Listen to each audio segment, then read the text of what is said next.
Hello, everyone. A very warm welcome to this session of ZIPINAR. We do it every Wednesday, but what we do try to reach out to the community every week. For the last three years, we have been doing it just to make sure that we add some value to the community. Today, we have two speakers, as always. And the first speaker, he has when we say that we get up in the morning and we feel okay, my neck is hurting or my I'm not feeling that good, but this gentleman, he thinks that it is living a life, having that breath in him is a gift, because he has suffered, he has faced challenges that we can never even think of. Staying late till 10:30 India time is a challenge for him. But what made him to join the webinar, it was the strength. So he will be talking, our first topic would be that there is strength in vulnerability. And we will hear from him how growing up with cerebral palsy, with 70% movement restriction, going through 4 surgeries, and how to be positive in that situation, what it takes, what does it take to create a company, to have like being a life journey which has allowed him to connect with United Nations, World Economic Forum, and so much. And the basic understanding human beings, understanding relationships. And then coincidentally, we have our second speaker who will be talking about brand management. And we are absolutely honored to have you, both of you. But I'll now turn it over to Sumit. Absolute honor to have you on our Let Us Rocket platform. Over to you.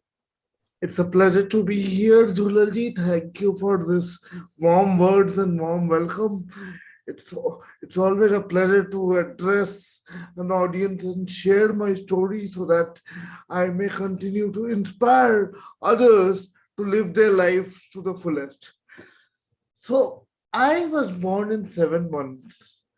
And when I was born, the doctor said, either the mother or the child will survive.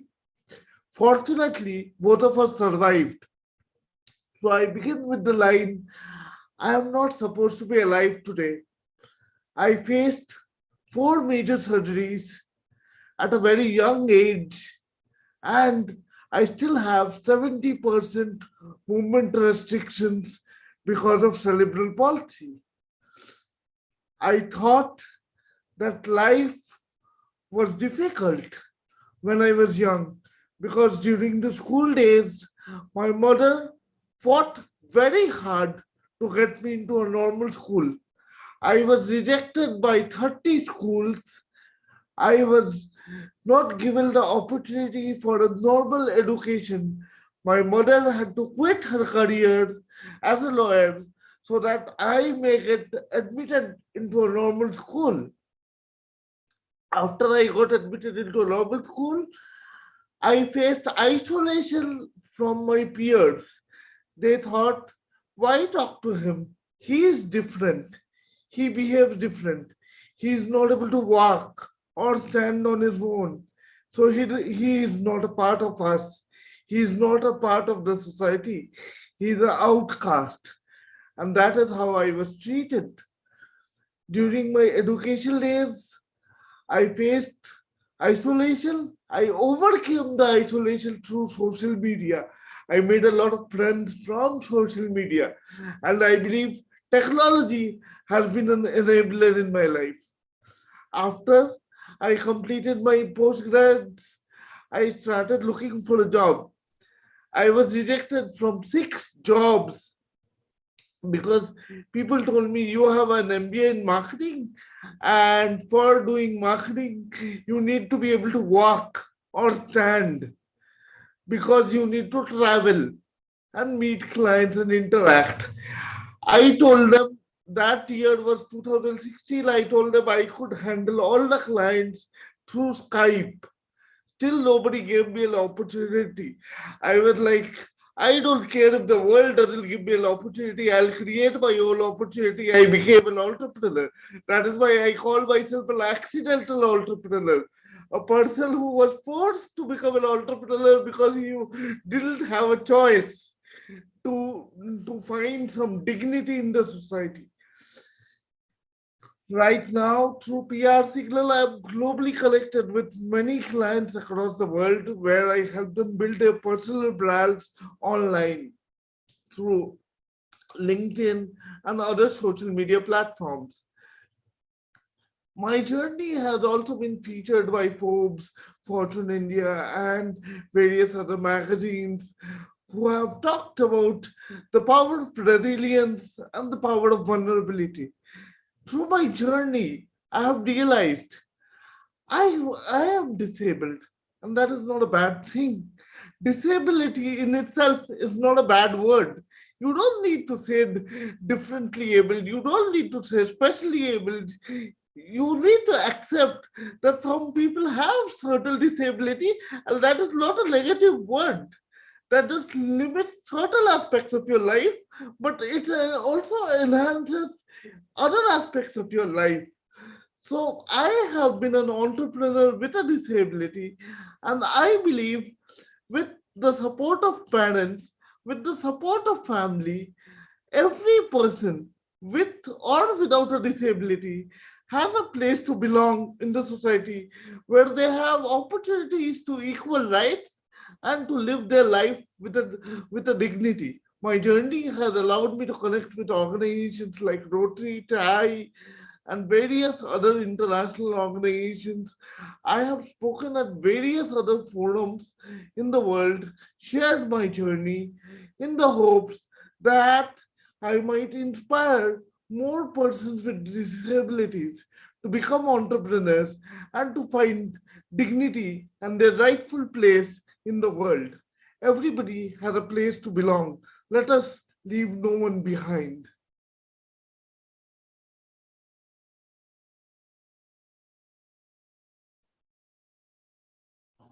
Thank you, Sumit. Thank you so much. This is what I feel when we say that we cannot do something or we don't feel like doing something. These are I remember people, as you said, that with all the abilities, how we get ourselves into the challenging positions because of our mindset. And look at you. I mean, thinking so differently, giving that strength.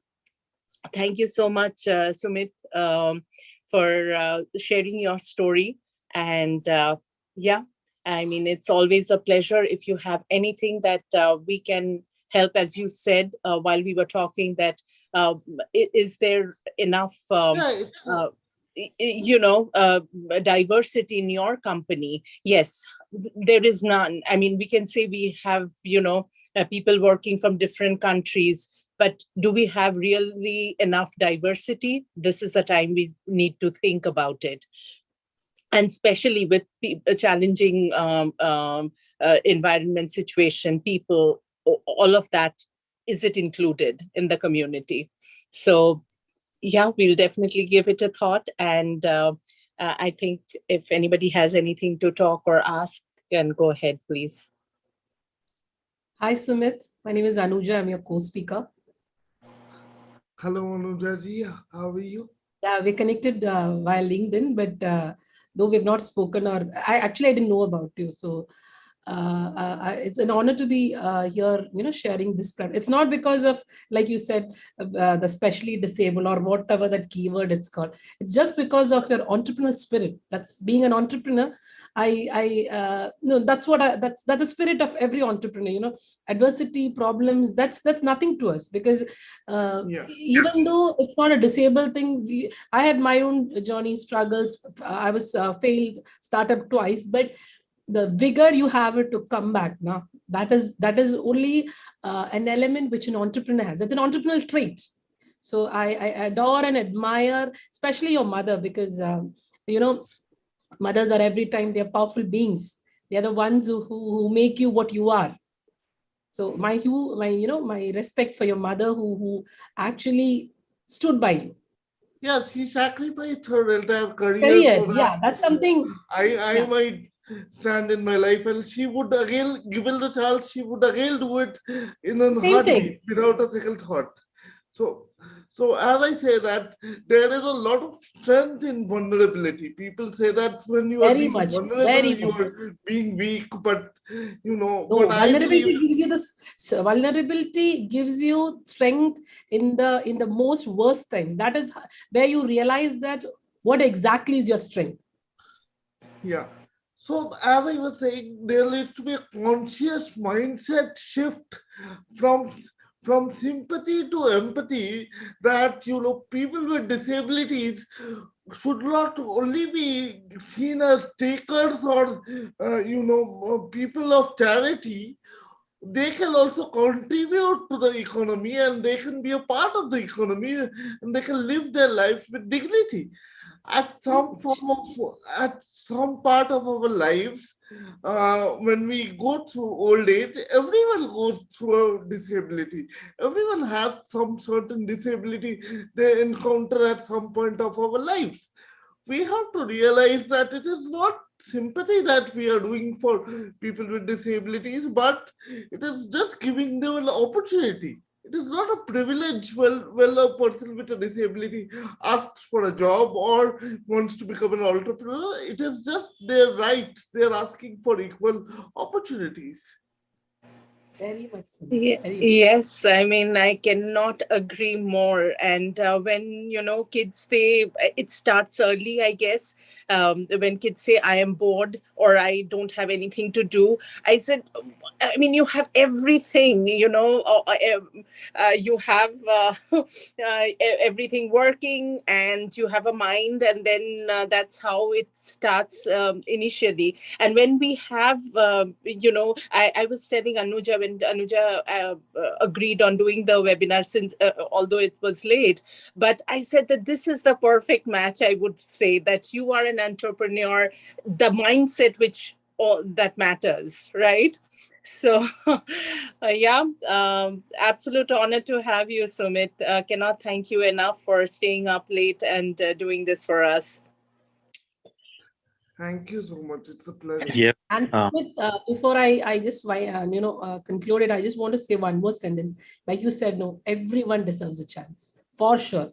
Able, disabled, no matter what, everybody deserves a chance. Agreed. Honored and yes. pleasure to be part of this panel.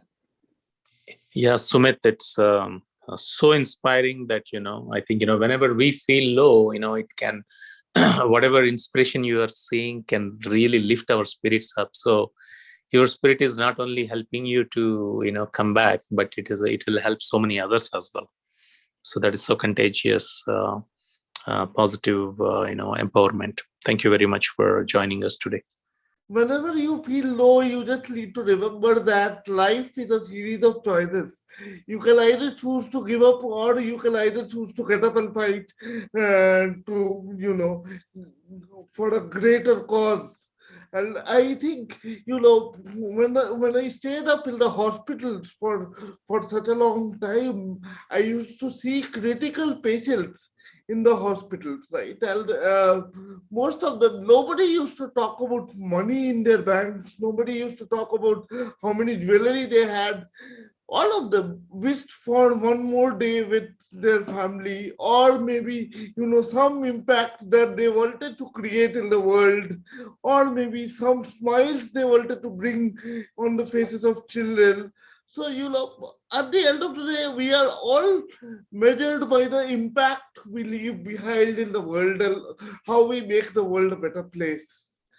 So that, at a very young age, when you go through many surgeries, you realize that you have a finite amount of time in the world, and whatever you do must leave an impact behind in the world, and something to be remembered that you create, right?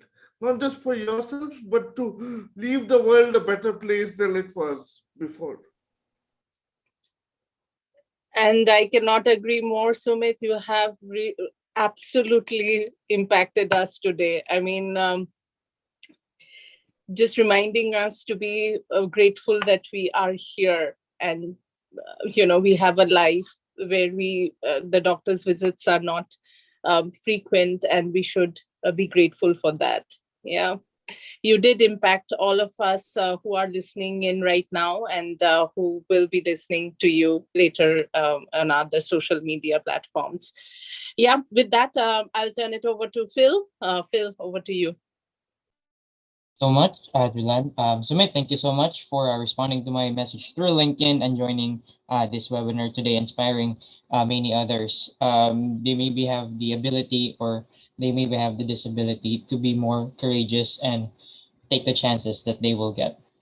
Thank you so much. And for our next topic for today, it will be brand building and management, which will be tackled by Anuja Bashir, who embodies various roles as a CEO, women empowerment enthusiast, business leader, brand custodian, marketing strategist, business coach, and member for startups and SMEs with 20 or more corporate experience.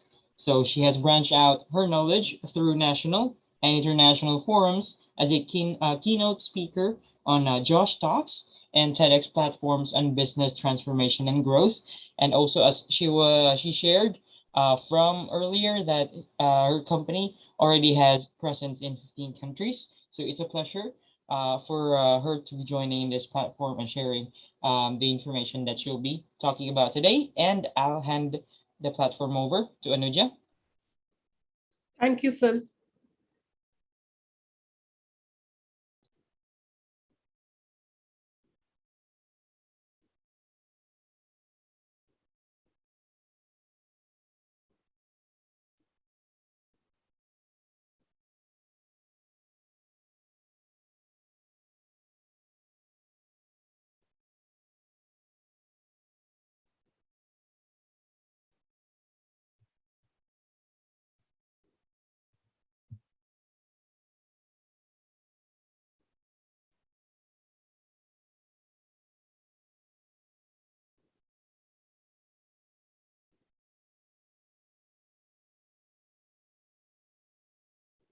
Is my screen visible?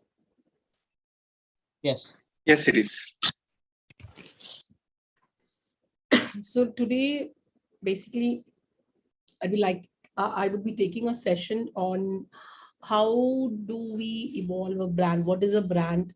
And how do we build a brand? What are the aspects we need to consider? And how do we manage a brand? So it's more about basic understanding of how to create a brand, as well as position it in the market, and the management of the brand accordingly.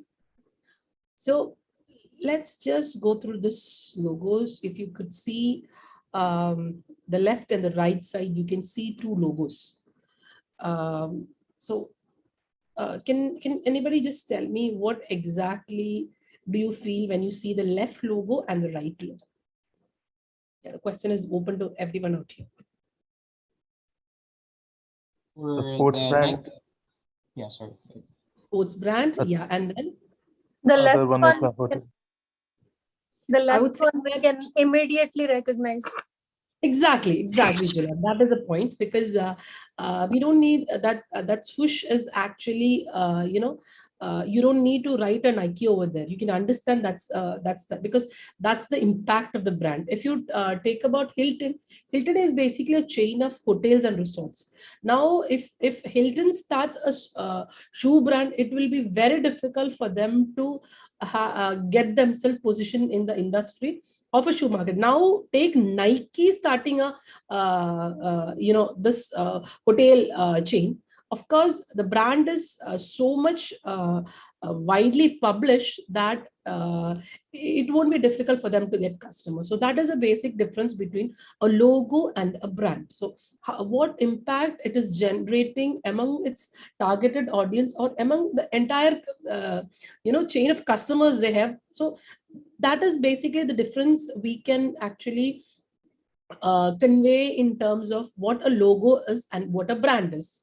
So coming to that, what exactly is the difference between a logo and a brand? So the pivotal point is that logo is always working on a concept that it sticks on the price. That means it is always in adopting a strategy where you have to bring in a price low so that your customer buy it. Whereas if you take, I'm just comparing again with a brand. When you go to a branded shop or you're going to buy a branded product, you cannot actually negotiate with the price, because a brand has got its own value. The value proposition it is created is so huge that people are willing to pay the money. So that's one thing. Second, I already told about the value creation part. The third thing is basically the red ocean or a highly competitive market. So coming to the red ocean strategy is that it is basically an approach which a venture or a business platform would would take, where everybody are fighting on a same strategy, like so many fishes in the same pool, and they're basically fighting each other, making the entire pool red, as we call it, a bloodbath.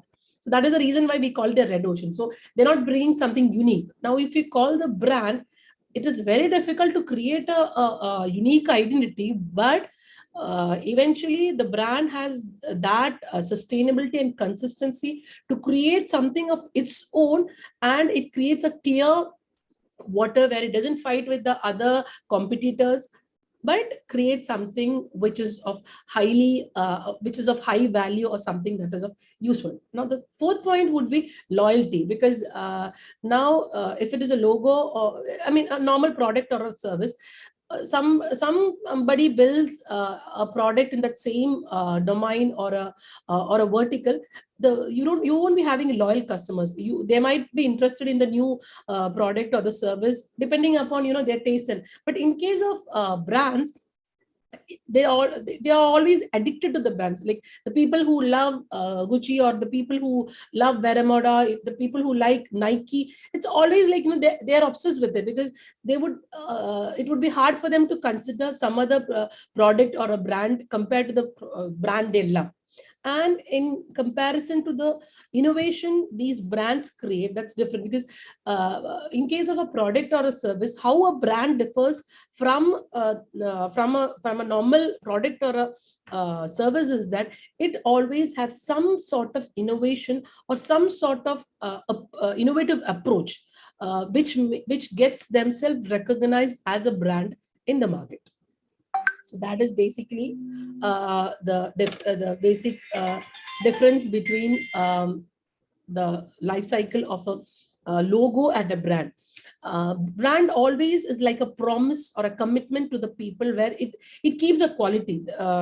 Brand cannot fall beyond a limit. That is a core identity which it creates. It always builds an expectation, and there's always a value versus commodity thing between the brand as well as the product or services, because the others are considered as a commodity, where brand is something which is based on some sort of value proposition.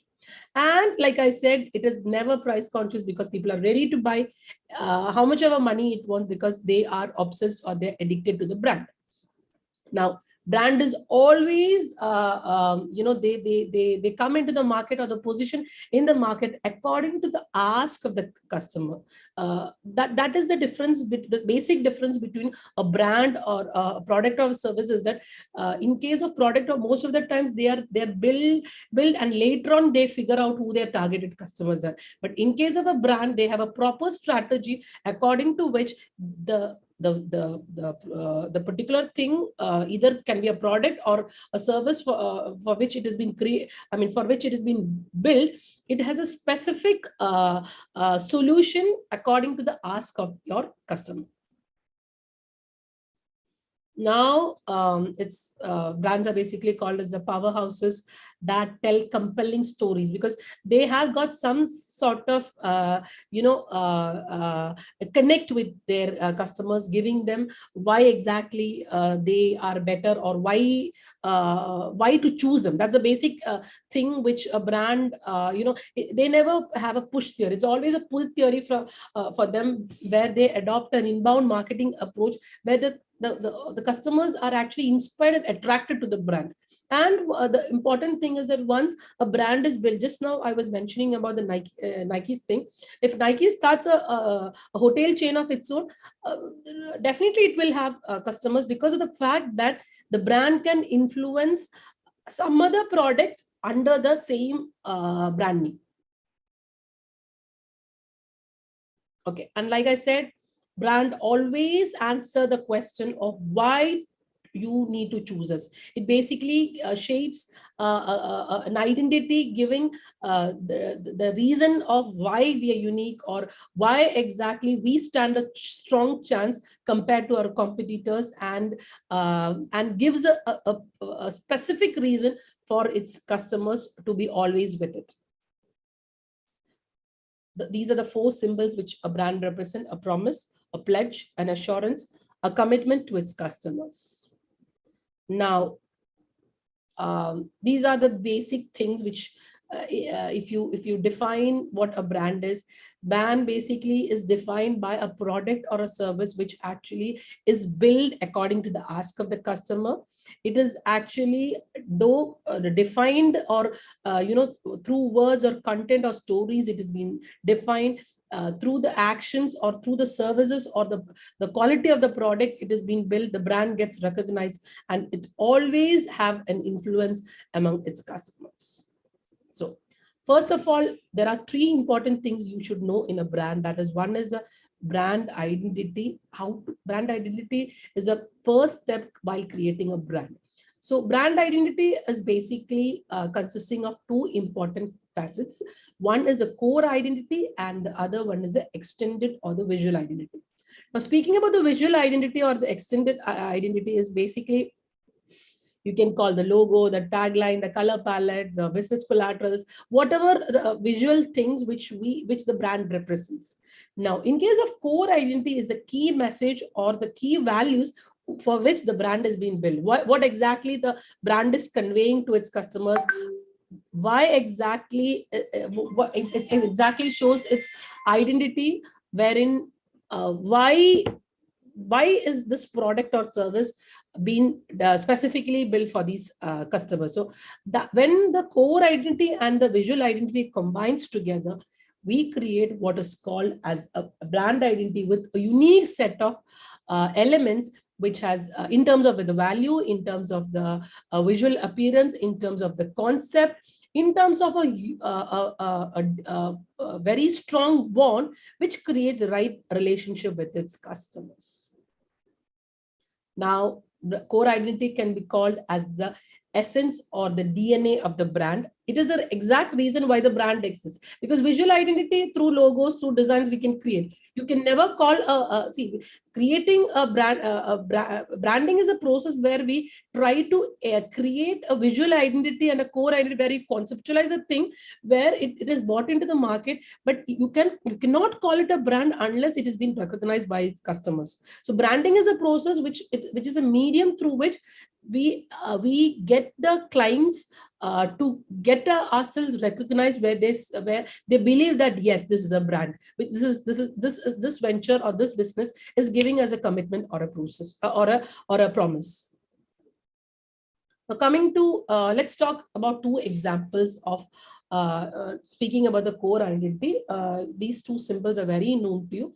One is Volvo and other is Dettol. So if you speak about Volvo, the core identity of Volvo is always about safety. If you can see that symbol itself, that is how it has been conceptualized. It's a symbol of safety, where that they're the first ones to create this safe seat belts. So if you actually analyze, you will understand that those people who believe in safety, or who wants a very who wants a sturdy kind of vehicle, they always go for the Volvo brands.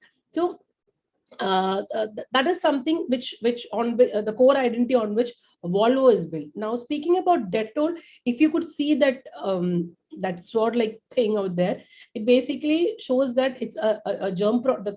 It protects you from germs. So that is a concept of Dettol, and that is how the visual identity has also, the logo is also been created in such a manner. So if you could see that both the examples of Volvo and Dettol actually conveys you what exactly brand identity is, where a core identity is being conveyed, as well as the visual identity also depicts why this brand is being built.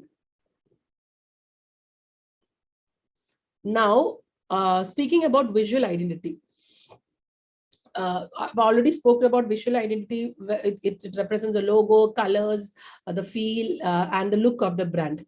Now, let's speak about Coca-Cola as a parent brand.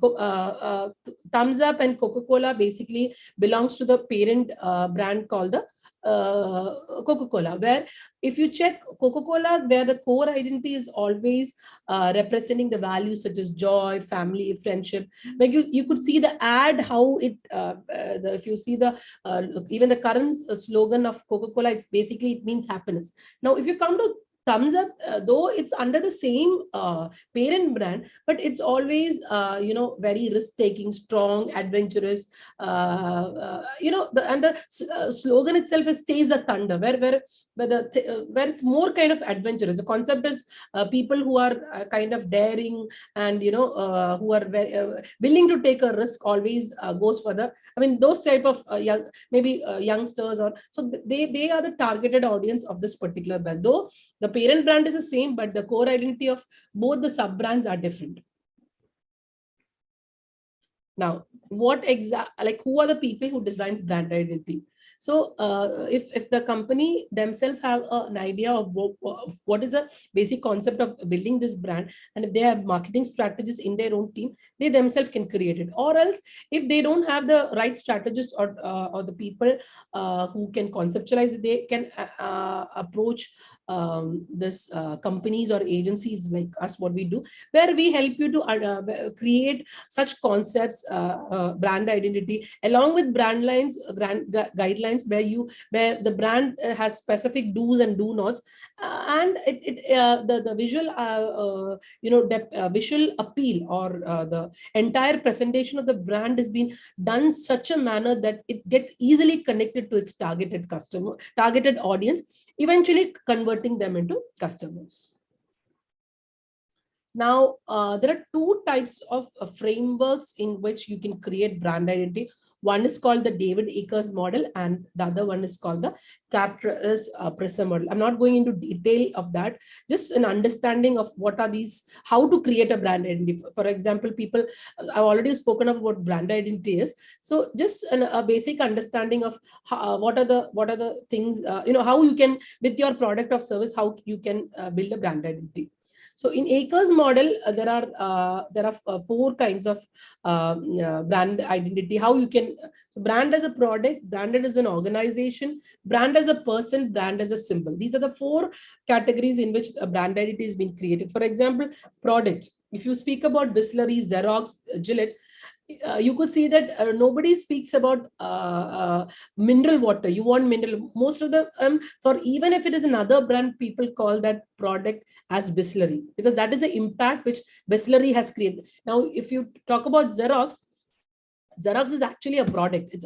But it has evolved into such a brand that even if it is somebody, even there is another product also, people say it's a Xerox, and people don't say that we need a shaving blade. Mostly people use the word Gillette, because Gillette has got that much impact or emotional connect with its customers.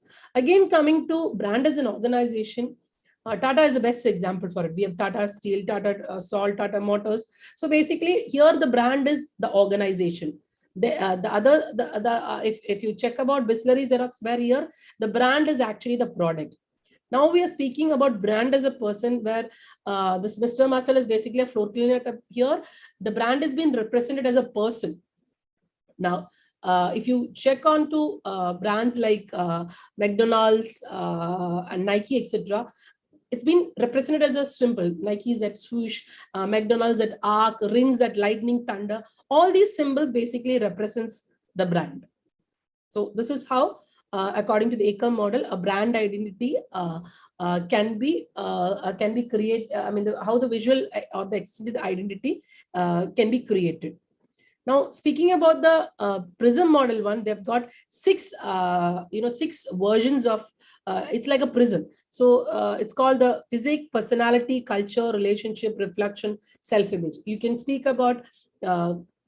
Coca-Cola and Apple are, it's a Prism model where it's been exhibited as a physique, where Apple has been treated as some as a parent brand, where it's been depicted in such a way that it holds a kind of a stronger existence among its targeted audience. Now, speaking about Mountain Dew, Woodlands, these basically represents the personality of a person. It's basically if you speak about Woodlands, it's kind of like very sturdy kind of shoes, where it shows a man or a woman, like mostly into professional form of shoes. Mountain Dew is again a kind of like very adventurous kind of people. Again, it represents a personality.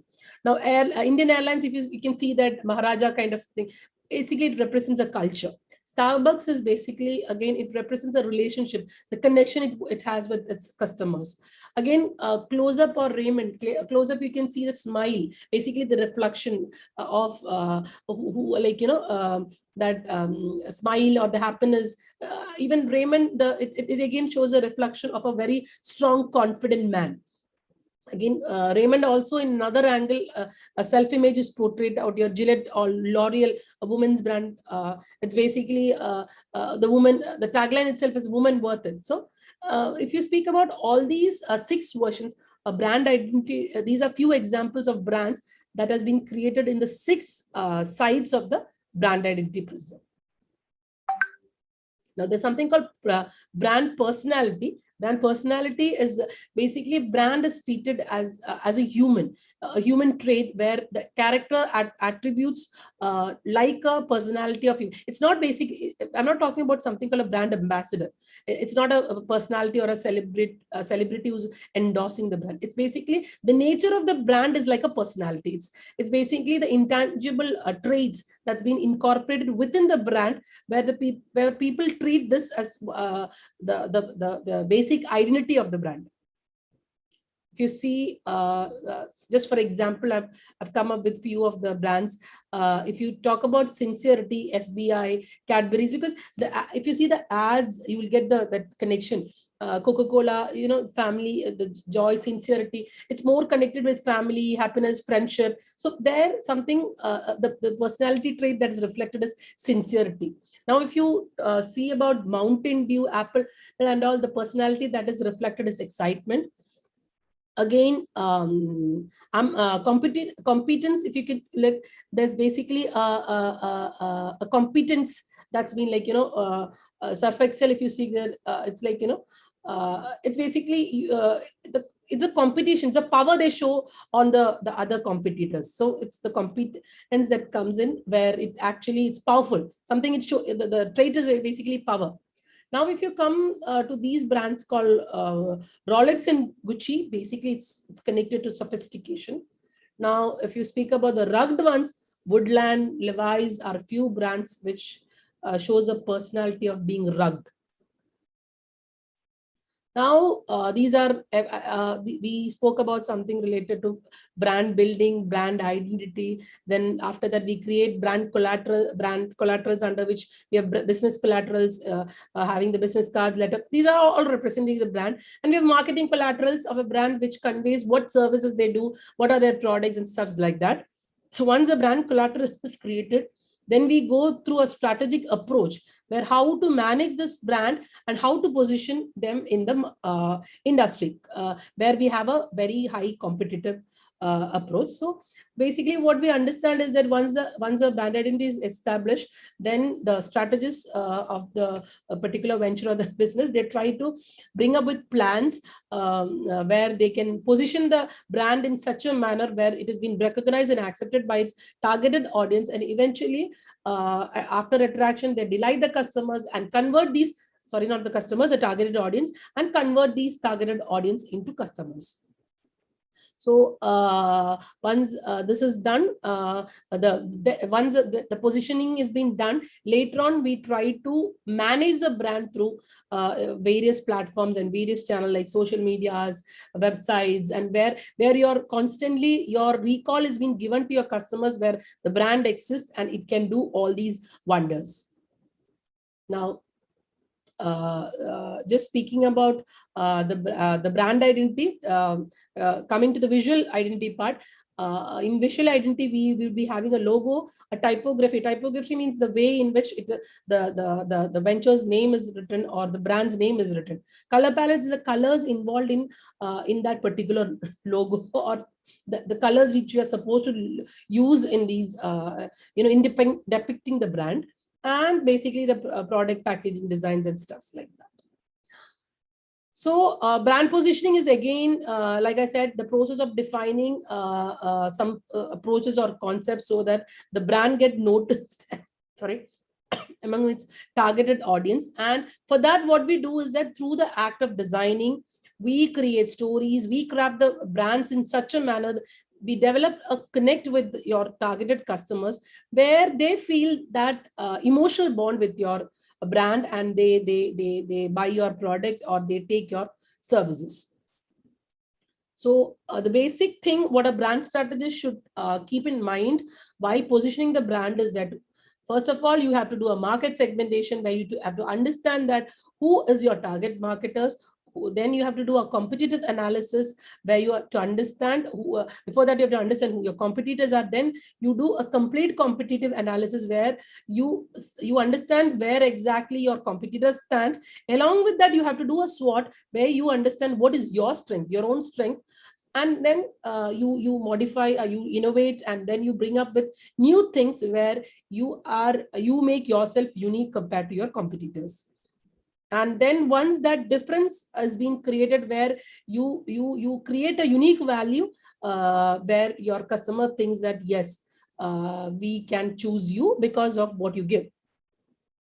Now, speaking about who your targeted audience are, how do you do that market segmentation? You can do that market segmentation using demographic, psychographic, geographic, and behavioral thing, where these are the certain factors which you need to keep in mind, where psychographic is always the attitude, the lifestyle, the brand preference. Demographic is basically the ethnicity, age, gender, and stuff.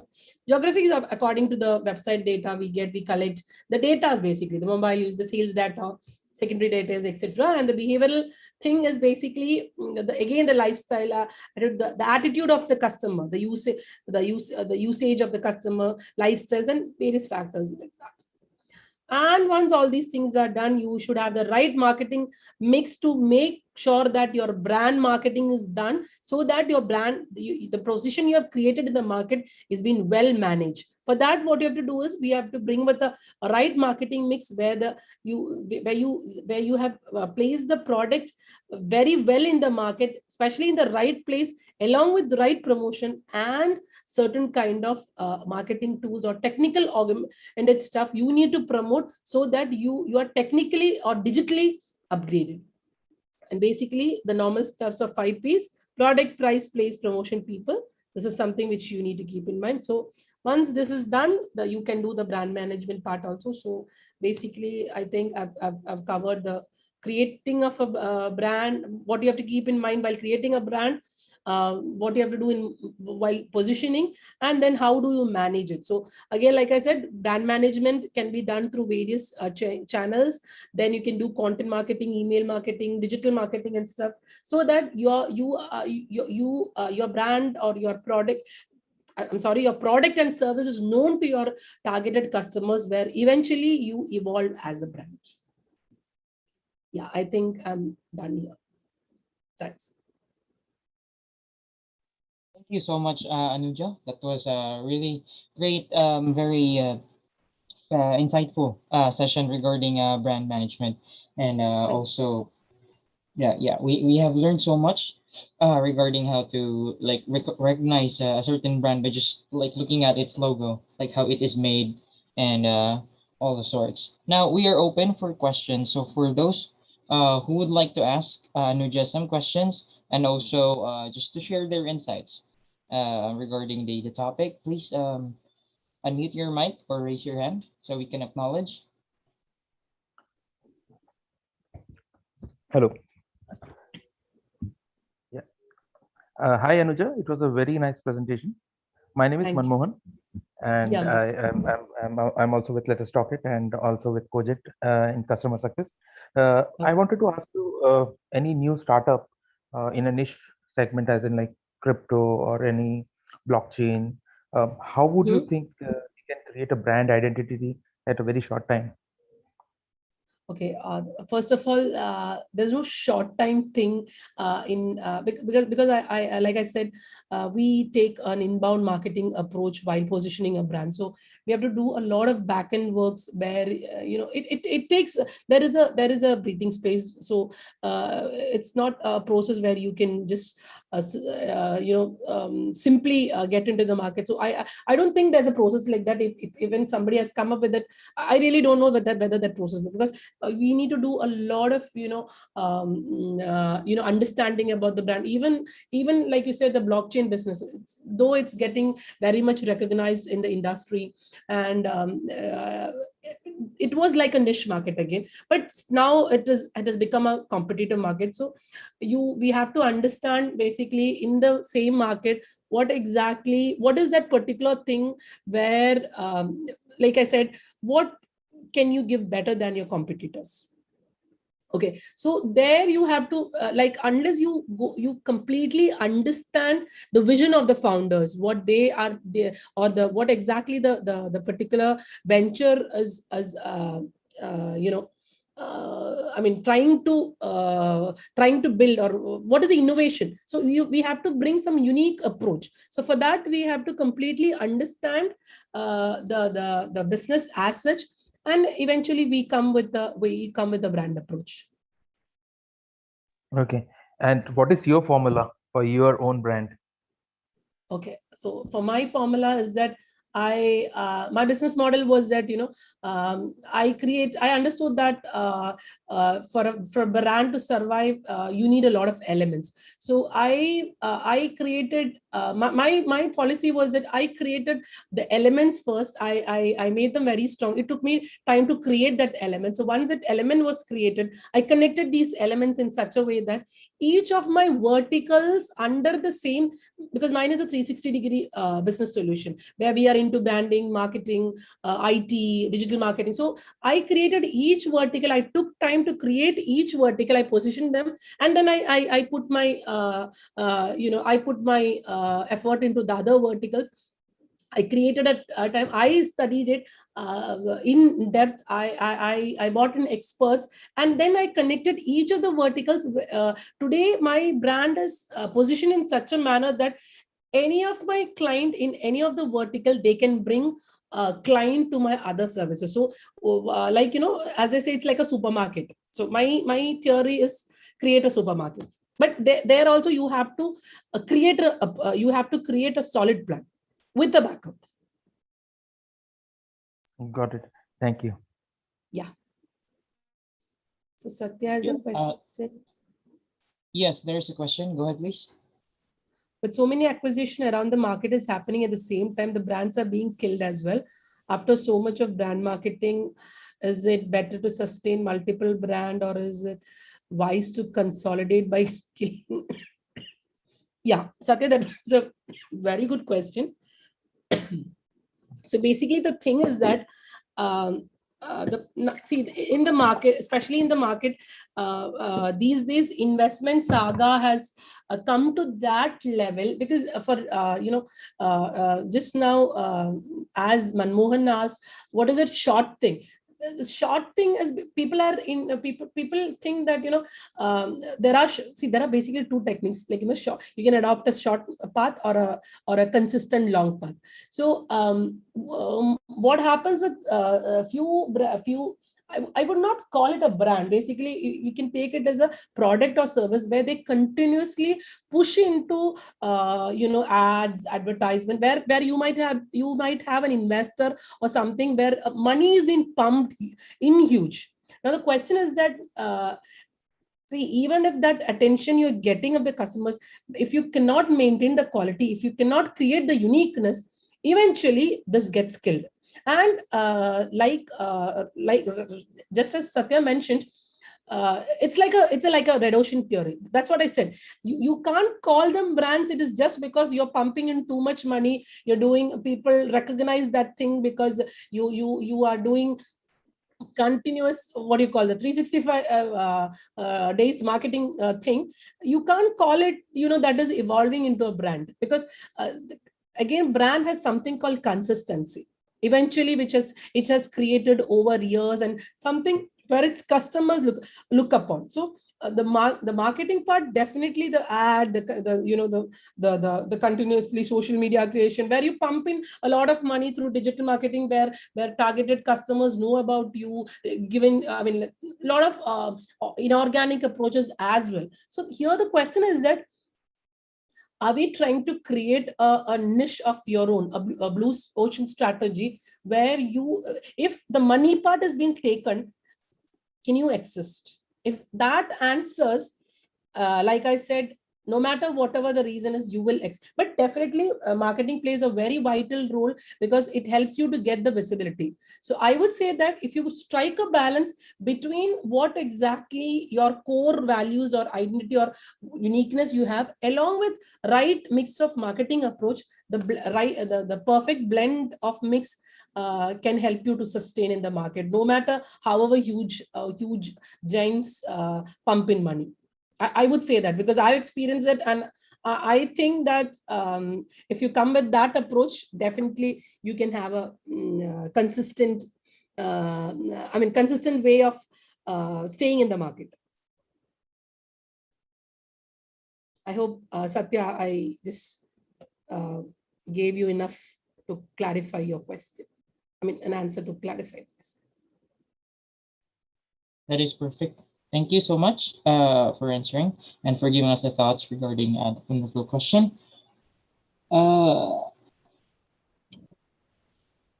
Okay, that's perfect. Thank you, Satya. Satya, Amazon and Facebook definitely are acquiring, but you have to understand that still there are brands which are coming up. Now the question is that how much money you pump in and what profit you get. That is also something which we have to measure. Why I'm telling you is that the valuation is not the only thing where we calculate the success of the brand. It's also the niche, the quality, the profit, a lot of things you make. And even though Amazon and Facebook is there are so many other stuffs which are coming up too. So if they can survive, it really means that, maybe some fishes are being killed, but there are some who are really standing strong. I'm talking about my experience, sir.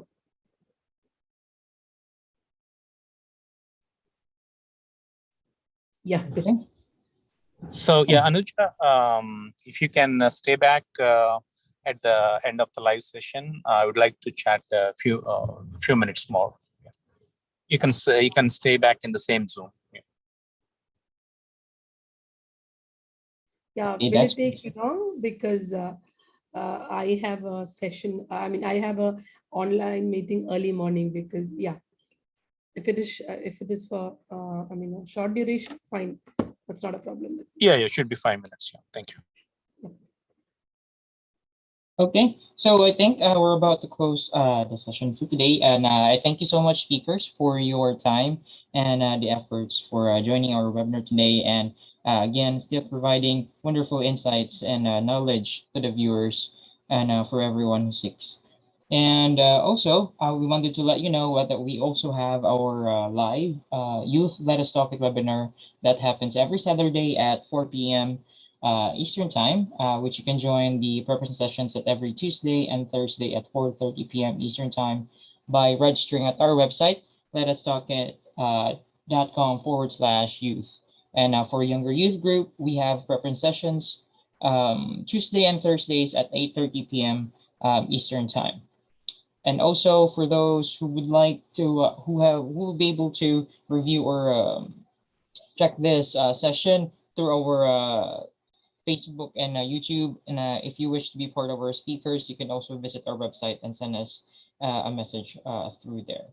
All right.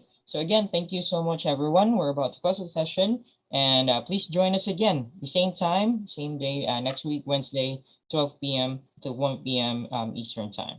All right, hope to see you again. And thank you so much. You take care.